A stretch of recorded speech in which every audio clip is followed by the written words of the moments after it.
Welcome back, Deep Divers. Today, we're headed straight into the neon-soaked heart of Sin City.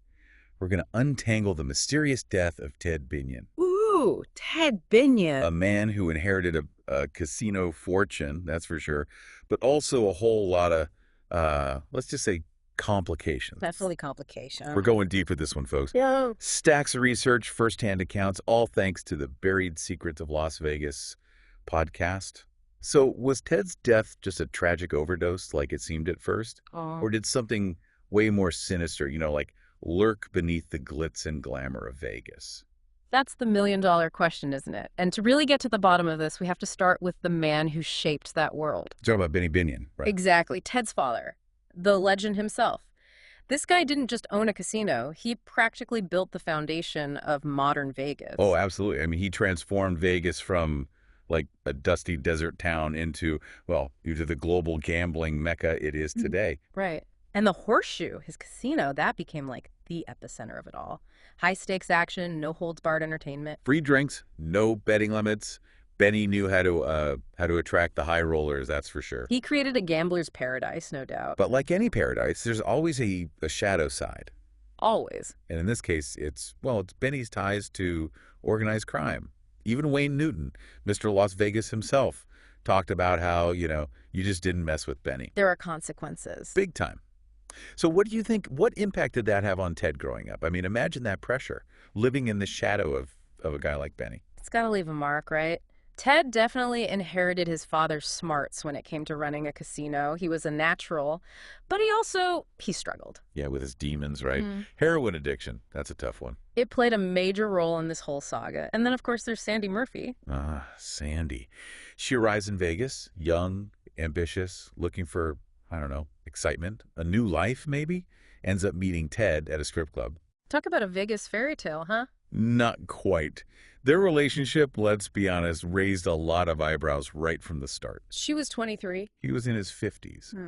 And a lot of people, including Ted's own sister, Becky, saw Sandy as well. A gold digger. Yeah, that's putting it mildly. In the podcast, Sandy insists it was love, genuine love, admits there was, initial attraction, but... Lust at first sight. Something like that. But she also claims she had no clue about the Binion family fortune when they met. Really? Come on. I mean, being in Vegas and not knowing about the Binions, that's like... It's like going to Hollywood not knowing the Kardashians, right? Exactly. It's one of those things about this case. So many contradictions, so many unanswered questions. And then there's the fact that Ted had a secret. Oh, yeah, the secret stash. Tell us about that. A massive silver fortune, millions of dollars worth, stashed away in an underground vault out in the Nevada desert. This is where things start to sound less like a love story and more like a heist movie. So how does this silver stash fit into the whole picture? Ted entrusted this fortune to a guy named Rick Tabish. Rick Tabish. Okay, I'm already getting bad vibes from this guy. They met, get this, at a urinal. You can't make this stuff up. And despite Tabish being a convicted felon... A convicted felon. Ted trusted him enough to help build this secret vault in Pahrump. Only Ted and Tabish knew the combination. So you're telling me this convicted felon is one of the only people who knows how to access millions in silver? That doesn't sound like the smartest move, even for someone living in the world of high-stakes Vegas. It does make you wonder about Ted's judgment, especially given his struggles. And this connection with Tabish, it becomes a big deal when we get to the investigation into Ted's death. All right, so set the scene for us. September 17th, 1998, what goes down? It starts with a frantic 911 call. Sandy finds Ted unresponsive at their home, and given his history with heroin, everyone assumes it's an overdose. Another tragic Vegas story, right? Open and shut. Except Ted's sister, Becky, isn't buying it. Nope. She's convinced from the beginning that something's not right. She pushes for a homicide investigation. She thinks there's foul play. Absolutely. And it's not just her. Even the nurses who treated Ted at the hospital, they noticed something strange about Sandy. What do you mean? Her grieving. They described it as theatrical, almost like she's putting on a performance. So right away, there's this feeling that something's off. That maybe, just maybe, there's more to this story than a simple overdose. Way more. And that's where we'll pick things up next time. If you think this is already wild, just wait. It gets even crazier. Trust me, we're just getting started. So we left off with this cloud of suspicion hanging over Sandy and Rick. Right. But then just 2 days after Ted's death, things get even wilder. It's like, boom, another twist. Yeah, the silver fortune. The silver, the one Ted stashed in that secret vault out in Pearl Harbor, right? Exactly. The police, they catch Rick Tabish, red-handed. What is he doing? Trying to dig it up. In the middle of the night. It's like straight out of some old Western movie. Hold on. Seriously? I mean, what are the odds? Like, 2 days after Ted dies, he's out there trying to get the silver. Yeah. Did everyone just, like, turn against Sandy and Rick after that? Oh, yeah. That was a turning point for sure. Before that, there were whispers, doubts, But then, Tabish getting caught like that. Game changer. Total game changer. Suddenly, it wasn't just suspicion. It was like, okay, something's definitely wrong here. And the media, I bet they went crazy. Oh, they did. Sandy and Rick, they became like the new Bonnie and Clyde. Greed, betrayal, the whole 9 yards. Speaking of betrayal, didn't Tabish have some explanation for digging up the silver? Yeah. Like that Ted told him to do it? Yeah, he tried that, said that Ted wanted him to, retrieve the silver for his daughter, Bonnie, if anything happened to him, but... Yeah, who's buying that? The police weren't. The public wasn't. Especially when Sandy posted his bail. Oh, wow. Talk about fueling the fire. Yeah. It became a full-blown media circus. Everyone in Vegas was glued to this story. It's got to be tough, right? To be at the center of all that? Oh, absolutely. And then comes the first trial. Okay, so Vegas loves a good show. Yeah. But this was real life. High stakes. The courtroom, it was packed. Reporters, family, curious onlookers, everyone wanted to know what really happened. What was the prosecution's strategy? Like, how did they present the case? They went all in on this idea that Sandy and Rick were lovers, driven by greed, that they conspired to kill Ted and, steal everything. It's a pretty bold claim. Did they have any evidence to back that up? Oh, yeah. They had witnesses. There was this manicurist. She actually claimed that Sandy had predicted Ted's death like weeks before it happened. Whoa. Okay, that's pretty damning, if true. It was. She said Sandy was bragging about how Ted would overdose and then she'd inherit everything. Did the defense try to, discredit her? Oh, yeah. They said it was all gossip hearsay. But, it definitely played into the whole narrative the prosecution was building. And then there was Rick's childhood friend. What did he have to say? He testified that Rick had asked him to help kill Ted, offered him money, a cut of the silver. Whoa. That's intense. Did the friend actually go along with it? No. But it definitely hurt Rick's case. I can imagine. But the real turning point, the moment everything shifted, was the testimony of Dr. Michael Baden, right? The forensic pathologist. Yeah, he's like, the big gun, worked on the O.J. Simpson case and all that. When he talks, people listen. So what did Dr. Baden have to say about Ted's death? He completely dismissed the overdose theory, said it was murder. Murder? But how? He said it was this rare form of suffocation, burking, I think he called it. Basically, someone pressed on Ted's chest, restricting his breathing, and... suffocated him? Yeah. It was shocking. The whole trial, the focus, it just completely shifted. Did the defense try to, fight back against that theory? They tried. Argued there wasn't enough evidence. The Baden was speculating. But was it enough? Not really. Baden's reputation, the way he presented it, it was convincing. The jury, the public, they were starting to believe it. And to make matters worse for Sandy and Rick, neither of them testified.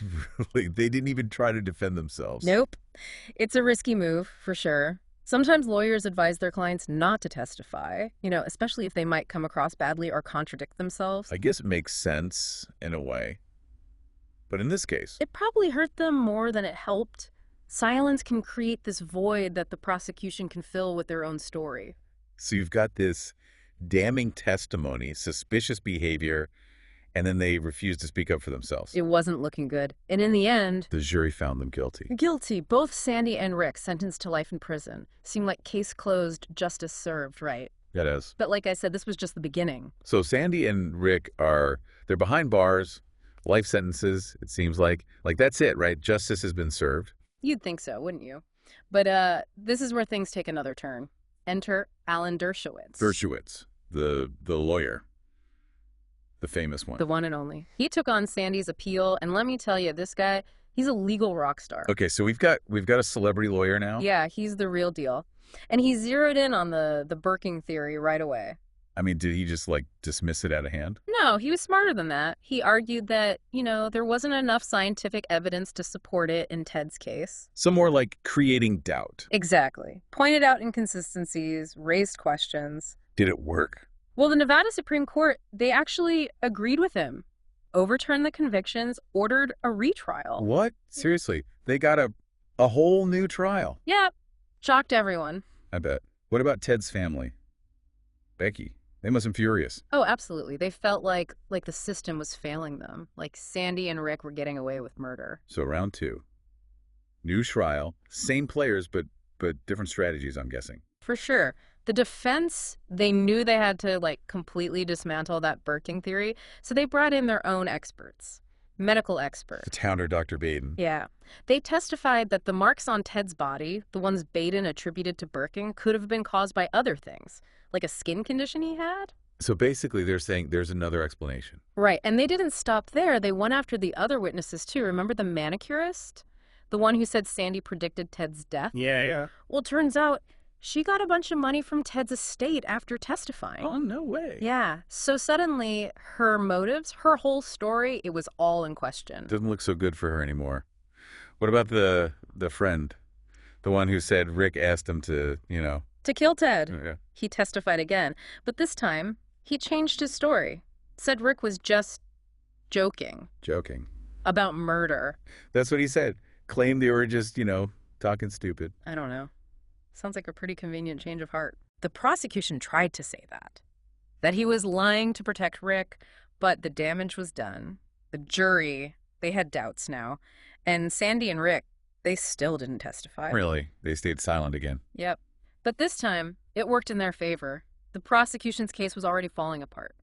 And Rick's lawyer, Tony Serra, he's got to be a part of this, right? The guy's like a legend in the courtroom. Oh, he definitely put on a show. Passionate speeches, almost Shakespearean. He argued that the whole case was based on, speculation and circumstantial evidence. No concrete proof. Right. He really played to the jury's emotions. So what happened? Did it work? The jury deliberated. And guilty. Not guilty. On all charges related to Ted's murder, Sandy and Rick walked free. Wow. Just like that. Just like that. Relief for them, devastation for Ted's family. So much for closure. Yeah. The city was divided. Some people celebrated, others were outraged. It's like everyone had to choose a side, even though the truth was probably somewhere in the middle. The gray area, that's where a lot of these stories end up. But even with the not guilty verdict, there was still the silver. Right. They didn't get away with everything. Nope. The jury found them guilty of stealing it. More legal trouble, especially for Rick, because of his past. So in the end, they were free, but not really free. Yeah, it's complicated. And then there's the biggest mystery of all. The missing millions. The missing millions. All that cash Ted supposedly stashed away, never found. What? Seriously? It's just gone. Gone. Some people think it's still out there, hidden somewhere. Others think it was moved, maybe out of state. So the treasure hunt continues. It does. Adds another layer to this whole crazy story. It's Vegas, right? Glamour, greed, secrets, and maybe even a little bit of magic. So what do you think? Was justice served? Was Ted just another victim of the fast life? Or was there something more sinister at play? That's the thing with these stories, isn't it? We might never know the full truth. We're left with these pieces, these clues, and we have to try to make sense of it all. But maybe that's what makes true crime so fascinating. It's not always about finding the answer, but about exploring the questions. The gray areas, the human element, the fact that sometimes things just don't add up neatly. Exactly. And if you're intrigued by all this, by the world of Vegas and its secrets, I highly recommend checking out the Buried Secrets of Las Vegas podcast. It's a wild ride. It is. And for our listeners, remember, there are so many more deep dives out there waiting for you. Keep exploring, keep questioning, and we'll see you on our next adventure.